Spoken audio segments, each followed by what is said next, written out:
Let's take it back to the old school. Wave your hands like you just don't care. Let's take it back to the old school. Wave your hands like you just don't care. Let's go. Hey, it's your health and wellness coach Marisha here. Now let's talk about it.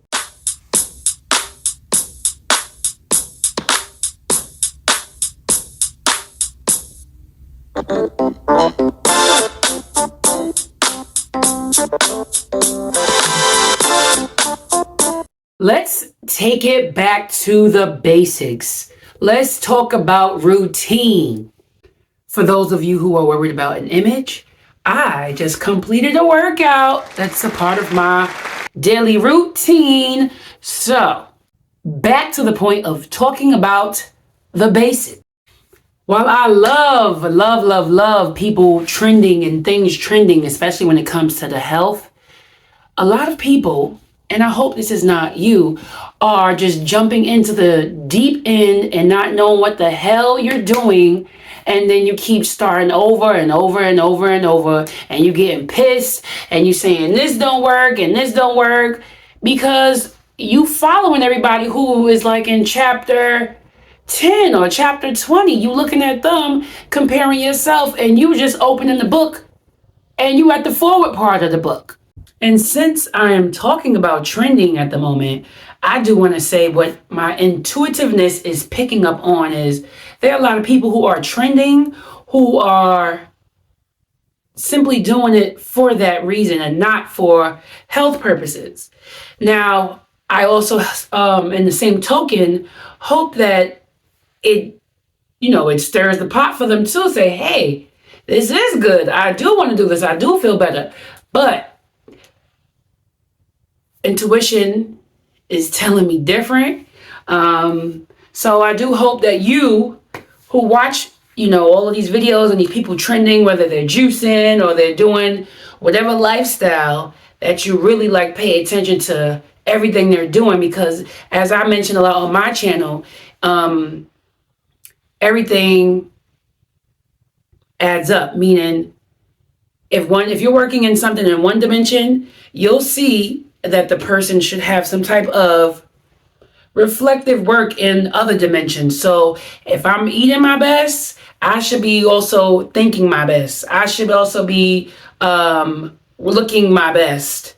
I should spiritually be making other people feel their best. So it has to be a domino effect. And if the person you are following or people who you are following, they're trending and you see that they are not according or acting accordingly in all of their dimensions, then I would question that person that you follow. Again, I am happy that you are prioritizing yourself and putting yourself first in some form of fashion.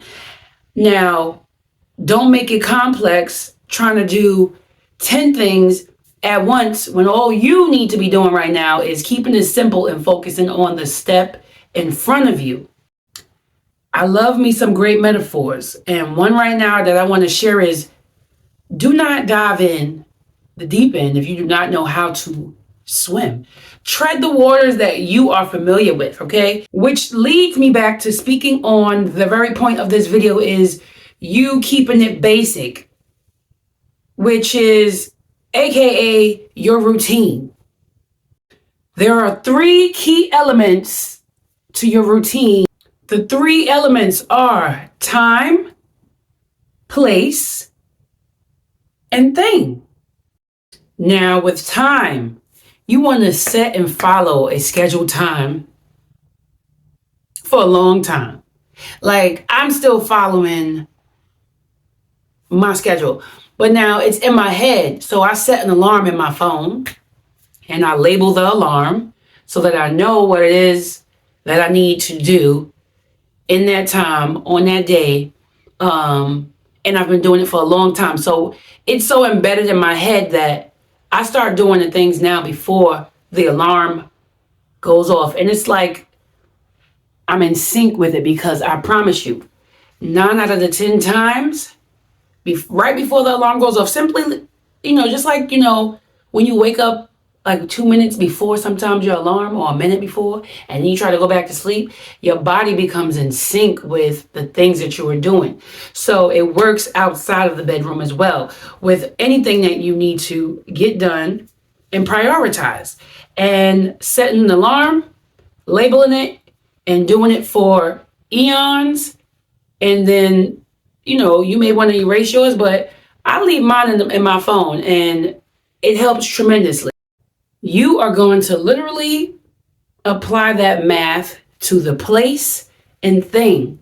So the place for you could be differently for your physical, when you work out. You may like to go outside. For spiritual, you may like to be in your sacred space, whatever that is. That could be your room, office, whatever. Your place could be different for whatever it is that you want to accomplish, but have the same place. So now that your body knows when you are going to this place, what you are doing. So it's not like you got to keep figuring it out all the time. My body knows when I'm going to a particular part in my house where my rebounder is. I'm going to go do some jumping on my weight, where my weights are. That's my physical space. My body knows when I'm in my room and I'm sitting down on my grounding mat, and I want to work on something, reading or creating something, jewelry, earrings, something. My body knows that this is what we're working on. Like, oh, okay, she gearing up. She got her workout clothes on. She leaving this room. I know where she going. Oh, she coming upstairs to her room. She gonna sit here on this mat. She gonna pick up something, and she want to be, spiritually grounding herself in quiet space, right? Apply the same thing to the thing. Whatever the thing is that you're doing, do that in the same place and at the same time, so they all work together. So the same thing could be you jumping on a rebound for 10 minutes at the place where your gym is at, and the same time could be 7-8 o'clock a.m. p.m., right? You could go for a walk with a group of people every Friday at 6 p.m. At the park. All right, so you have it set, and that is how you come up with a routine, and that's how you can stick to one. Having a schedule in all categories: the time, the place, and the thing. Here is the twist from my perspective on how I teach, and this is why I like to say I embody fitness, because a lot of teachers tend to want to teach from where they are and not where you are. And that causes the friction. They're not clear on helping you find your rhythm to your rhyme, or you're not even clear, right? Because this person is like, do this, do this, do this, do this. This is me, this is me, this is me. Do it right now like this, like this. Just forget everything that I did before. You start right here, right? And that's not fair, because again, we all had to start at chapter 1. And I think a lot of people get amnesia with that. Or they get so, they're passionate, and I understand, but they also have to understand that it wasn't overnight for them either. So my twist to finding the routine is, don't just throw out all your bad habits at one time.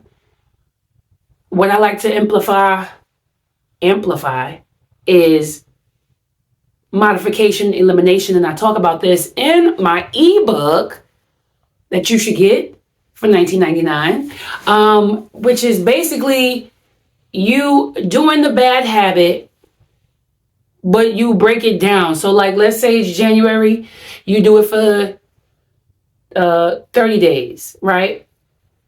Now come February, you do it 25, and then so on and so on. And you can do the math however you want. It could be, If you want to eliminate 2 days, I was just doing it by a month, like January 30, 25 in February, 20 in March. You can break it down however, whatever the number is that works for you. But you still have what did I say? You have the negative, right? You still have the negative thing, but you give yourself a positive reinforcement. So it has to be, okay, you still want to tap into the fried whatever, right? You eat that, you engulfing in this junk food. Now you're going to also have the promise to yourself, okay, if I'm doing this at this time, at this place, and I'm doing this thing, then I also have to do this thing at this time and this place. So if I'm having junk food on Friday at 6 p.m. at Burger King, then Saturday I'm getting up at the crack of dirt, 5 a.m., 6 a.m. to work out in nature. Okay, so you do that and you find the balance until now your body doesn't even crave that negative thing or that void that's not helping you anymore. Sidebar, if you do have those days where you are indulging in whatever it is, make sure you do have some type of live foods like fruits and salads or steamed veggies, because that also will help you move toward the positive a little faster and shift away from the negative. Another gentle reminder is to work on staying on schedule with all that you do, whether it is you moving away from the negative or you still including the negative. That whole routine, you want to stay on schedule as much as possible. If you travel a lot, obviously, like you're in different time zones, that may be more challenging. But if you, in the same token, you can still move in the rhythm of the time zone that you're in, if it's not like a drastic difference. But that's like, again, time down the line, maybe chapters down. If you're new to this, just stay true to the basic part. And that is, if you are doing A at 6, doing B at 12 noon, doing C at 6 p.m., whatever those things are, do them accordingly every day at those times, repeatedly until. This also includes eating and drinking around the same time too. Now, for me, where I'm at, I can separate the eating and the drinking for at least 30 minutes.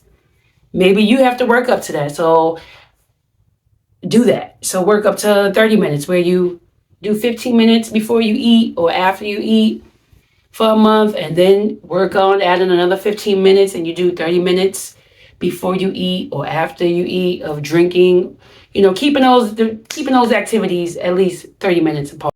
Lastly, I think is my last point, in this space of you finding your routine, right?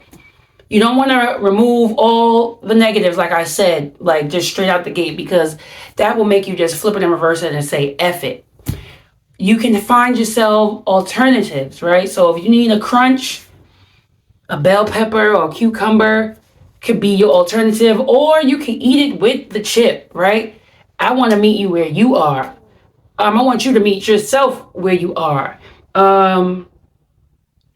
Just don't remove everything at one time. Now, if you a capital G and you could do that, then go for it. But now, if you a lowercase g, and that's okay with me, then you do it the way that you need to, that best fits you, and then gradually you will just phase out from the lifestyle that you had and moving into the lifestyle that is, and that's helping you move into a better version of you. So remember, keep it basic with a routine that includes time, place, and thing. And remember this as well, that it is a marathon and not a sprint. What we post on the internet is literally a frame of a window of what they want you to see. Some people post their struggles or their challenges, I like to say. Not everybody. So keep that in mind and keep your eyes on your book. You see everybody else's books and their life. That's what I'm, referring to. But your book should be the juiciest book in the room because it is about who you. Okay? And I wish you well. I wish you wealth.